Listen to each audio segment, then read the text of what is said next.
நீதான் நசரேயனாகிய இயேசுவா? எது வரைக்கும் எங்க ஆத்மாவுக்கு சந்தேகம் உண்டாக்குவ? நீ கிறிஸ்துவானால் எங்களுக்கு தெளிவாய் சொல். அத உங்களுக்கு சொன்ன, நீங்க விசுவாசிக்கல. பிதாவின் நாமத்துல நான் செய்யற கிரியைகளை என்ன பத்தி சாட்சி கொடுக்க. என் பிதான்னா நீ என்ன சொல்ல நீங்க வர? என் மந்தையின் ஆடுகளா இல்லாததுனால விசுவாசிக்காம இருக்கீங்க. ஆடுகள் ஏன் சத்தத்துக்கு செவி கொடுக்குது? நான் அவைகளை அறிந்திருக்கிறேன். அவைகள் எனக்கு பின் செல்ல. எங்களுக்கு கல்லுகள் தேவை. கல்லுகளா? நான் அவைகளுக்கு நித்திய ஜீவனை கொடுக்கிறேன். அவைகளை எனக்கு தந்த என் பிதா எல்லாரிலும் பெரியவராய் இருக்கிறார். அவைகளை என் பிதாவின் கையிலிருந்து பறித்துக் கொள்ள ஒருவனாலும் கூடாது. நானும் பிதாவும் ஒன்றாக இருக்கிறோம். பிதாவின் அநேக நற்செயல்களை உங்களுக்கு காண்பிச்சேன்.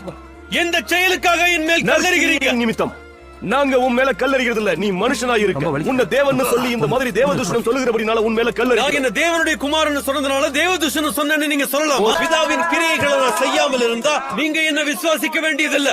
கிரியைகளை நான் செஞ்சு நீங்க என்ன விசுவாசிக்காம இருந்தாலும் பிதா என்னிலும் நான் அவரிலும் இருக்கிறத உணர கிரியைகளை விசுவாசிங்க.